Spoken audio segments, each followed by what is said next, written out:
जब रिजल्ट आए तो कटअप और सभी का मार्क्स बताइए। ये परीक्षार्थियों का हक है, जानने का ये हक है उनका कि उनको कितना मार्क्स आया। और जहाँ आंसर बताया ही नहीं जा रहा है, जारी ही नहीं किया जा रहा है परीक्षा के बाद, तो वहाँ कितनी गलतियाँ होंगी कौन जानता है।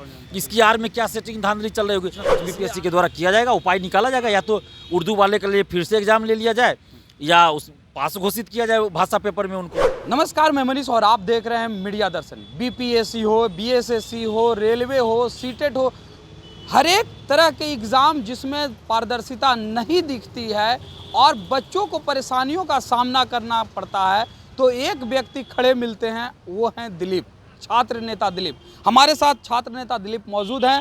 दिलीप जी, दरोगा का जो है एग्ज़ाम को लेकर के कहा जा रहा है कि पारदर्शिता जो है नहीं बरती गई है, क्या कहेंगे आप? देखिए, बिहार दरोगा की परीक्षा बीपीएसएससी बिहार पुलिस अवर सेवा आयोग के द्वारा 2017 से आयोजित की जा रही है। उसके लिए एक अलग आयोग ही नीतीश सरकार ने बनाया था और तब से लेकर अभी तक दरोगा बहाली में कोई पारदर्शिता नहीं रही है। और 1717 दरोगा बहाली, 2446 दरोगा बहाली, 2213 दरोगा बहाली, ये 3 बार हो चुकी है। उसमें कोई पारदर्शिता नहीं रही। पेपर लीक हुआ, धांधली सेटिंग की बातें सामने आई, कई आंदोलन हुए। हमने भी आंदोलन किया था 2446 दरोगा बहाली में पेपर लीक के खिलाफ, बहुत ज़बरदस्त आंदोलन हुआ। हम लोग लगातार पारदर्शिता की मांग कर रहे हैं और उसमें हम लोग मांग कर रहे हैं कि ओएमआर शीट की कार्बन कॉपी और क्वेश्चन बुकलेट परीक्षा समाप्ति बाद दीजिए। आखिर ये परीक्षार्थियों का हक है, आप क्यों नहीं क्वेश्चन दीजिएगा? आप क्वेश्चन देने में क्यों आप ये कर रहे हैं? बीपीएससी बिहार लोक सेवा आयोग, बिहार में ही है, सिविल सेवा हो या फिर अन्य कोई बहाली हो, टीचर बहाली हो, कोई भी हो, उसमें क्वेश्चन मिलता है। यूपीएससी में क्वेश्चन मिलता है, बिहार में बीएड एंट्रेंस में क्वेश्चन मिलता है, फिर दरोगा बहाली में क्वेश्चन परीक्षा बाद देने में क्या दिक्कत है? और आपका क्वेश्चन जो है, आपका आंसर जो है, पहले व्हाट्सएप ग्रुप में परीक्षा से पहले आ जाता है। 1717 2446 दरोगा बहाली में जैसा कि देखा गया।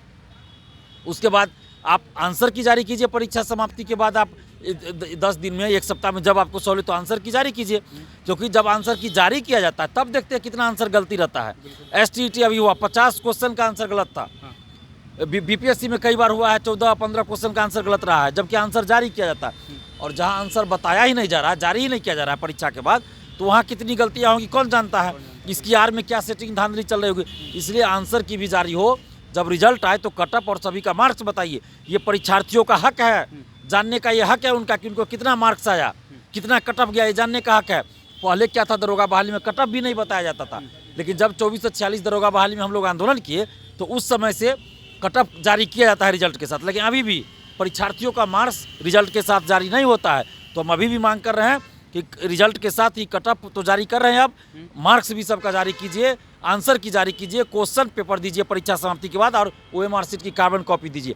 अब आप कहिएगा कि परीक्षा नज़दीक है तो ओएमआर शीट की कार्बन कॉपी की व्यवस्था नहीं हो सकती है। ये मांग हम 1717 दरोगा बहाली से कर रहे हैं। ये आज पहली बार नहीं कर रहे हैं, कई बार जाकर बीपीएसएससी ऑफिस में जाके हम ज्ञापन सौंपे हैं। अगर बीपीएसएससी ये कहे कि ये इतनी जल्दी व्यवस्था नहीं कर सकते तो ठीक है, आप परीक्षा के बाद ऑनलाइन जारी कर दीजिए। आप क्वेश्चन बुकलेट तो दे सकते हैं, उसमें तो कोई दिक्कत नहीं है। परीक्षा समाप्ति के बाद परीक्षार्थियों को दे दीजिए कि क्वेश्चन आप ले जाइए। आपका क्वेश्चन तो वैसे ही घूमते रहता है सोशल साइट्स पे। तो ये हमारी मांग है। पीटी, मेंस, फिजिकल, तीनों में एक अभ्यर्थी का रोल नंबर एक ही रहना चाहिए, अलग अलग नहीं रहना चाहिए। बीपीएससी हो, यूपीएससी हो, पीटी मेंस इंटरव्यू होता है, एक अभ्यर्थी का रोल नंबर एक ही रहता है। लेकिन दरोगा बहाली में पीटी का रोल नंबर अलग, मेंस का रोल नंबर अलग क्यों रहता है भाई? अगर कोई मेंस में अपीयर हुआ है तो ये कैसे पता चलेगा कि वो पीटी पास था या नहीं था?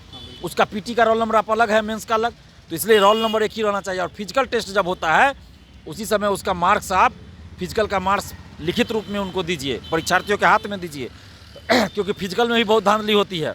तो ये सब चीज़ अब नहीं चलेगा, पारदर्शिता लाइए। और जब तक पारदर्शिता नहीं लाई जाती है इन भर्ती आयोगों को, चाहे वो बीएसएससी हो, सीएसबीसी हो या फिर बिहार पुलिस अवर सेवा आयोग हो, झेलना पड़ेगा विरोधी को। आखिर क्या लगता है, अध्यक्ष बदले जाते हैं या ना भी बदले जाते हैं तो कहाँ पे कमी दिखती है जिसके वजह से इस प्रकार के भ्रष्टाचार होते हैं, पारदर्शिता बिल्कुल नहीं दिखती है?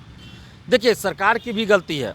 अभी बीपीएसएससी बिहार पुलिस अवर सेवा आयोग के चेयरमैन कौन हैं? जो पहले सीएसबीसी के चेयरमैन थे, और उसमें उन्होंने कोई पारदर्शिता नहीं लाया।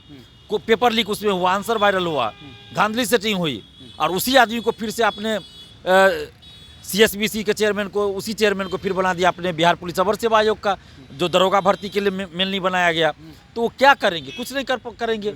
ये वो तो पहले से चले आ रहा है, उसी चीज़ को कंटिन्यू कर रहे हैं।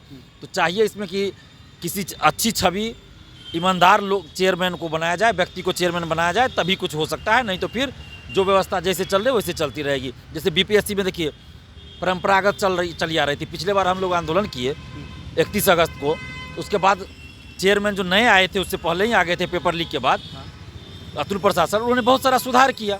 तो अभी देखिए बीपीएससी में एग्ज़ाम जो हो रहा है बहुत अच्छे से एग्ज़ाम कंडक्ट हो रहा है। लेकिन वही दरोगा बहाली, सिपाही बहाली में देखिए, बीएसएससी में देखिए पहले के जैसा चल रहा है। अभी एक सवाल कल ही का पेपर में आया है 9-10 वाले में कि जो बच्चे लैंग्वेज में उर्दू चुने थे उनको हिंदी का पेपर आ गया। काफ़ी अभ्यर्थी परेशान हैं, कई विधायकों ने ट्वीट किया है, क्या कहेंगे इस पर आप? देखिए ये एक समस्या आई है, बहुत सारे अभ्यर्थियों ने हमें भी बताया, पता नहीं ये किस तरह से हुआ है, ये मिसमैनेजमेंट कह सकते हैं इसको। ये बीपीएससी की तरफ से ज़रूर ये गलती हुई है और मुझे लगता है इस पर बीपीएससी को संज्ञान लेना चाहिए और लेंगे भी, हमें जैसा भरोसा है। और इस पर कुछ ना कुछ बीपीएससी के द्वारा किया जाएगा, उपाय निकाला जाएगा। या तो उर्दू वाले के लिए फिर से एग्जाम ले लिया जाए या उस पास घोषित किया जाए भाषा पेपर में उनको, क्योंकि गलती बीपीएससी ने किया है। तो या तो उनको पास घोषित किया जाए या अलग से एग्जाम ले लिया जाए उनका उर्दू पेपर का, सिर्फ उर्दू के लिए भाषा सहित। ये तो करना पड़ेगा बीपीएससी को। ये थे हमारे साथ छात्र नेता दिलीप, जिन्होंने सीधे तौर पे कहा कि दरोगा भर्ती प्रक्रिया में हमेशा धांधली देखने को मिली है। चाहे वो 2017 की बात की जाए, उसके बाद जितनी भी भर्ती प्रक्रिया हुई सभी में धांधली देखने को मिली है। अध्यक्ष बदले गए लेकिन कुछ खास बदलाव देखने को नहीं मिला। इसमें काफ़ी सुधार की जरूरत है। जैसे बीपीएससी के चेयरमैन अतुल प्रसाद ने सुधार लाया है, उसी प्रकार से बीपीएससी का जो चेयरमैन है उनमें भी अभी काफ़ी सुधार लाने की ज़रूरत है। इस तरह के तमाम अपडेट के लिए देखते रहे मीडिया दर्शन। धन्यवाद।